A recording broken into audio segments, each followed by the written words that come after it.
ప్రకాశం జిల్లా చీమకుర్తిలో Lions club of Chimakurthi వారి ఆధ్వర్యంలో జ్యోతి ప్రదాత స్వర్గీయ చీమకుర్తి కంటి డాక్టర్ ఎంబీఎల్ నరసింహారావు 103వ జయంతి సందర్భంగా స్థానిక జవహర్ నర్సింగ్ హోంలో ప్రాంగణంలో పలు సేవా కార్యక్రమాలు నిర్వహించారు.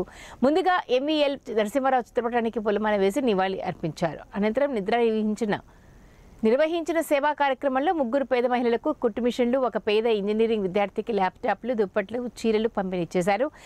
క్యాన్సర్ వ్యాధిగ్రస్తులకు ఆర్థిక సహాయం అందించారు. చీమకుర్తి మండలంలో ప్రభుత్వ పాఠశాలలకు అవసరమైన వనరులు అందజేశారని తెలిపారు. అలాగే ఇంకా పలు సేవా కార్యక్రమాలు నిర్వహించారు. కార్యక్రమంలో లయన్స్ క్లబ్ వ్యవస్థాపక అధ్యక్షుడు doctor B Jawahar, Lions Club ప్రధాన కార్యదర్శి చలువాది రమేష్, ప్రముఖ పారిశ్రామికవేత్త చలువాది బద్రీనారాయణ, నూనె సుబ్రహ్మణ్యం, గూడ చిదంబర శాస్త్రి, జానరాజపల్లి యాకోబ్ మరియు లయన్స్ క్లబ్ ప్రతినిధులు పాల్గొన్నారు.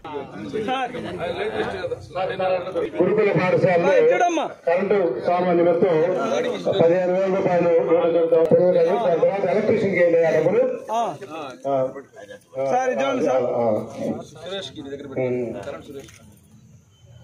వంట పాత్రలు అక్కడ వంట పాత్రలు తర్వాత దేవదాస్ గారు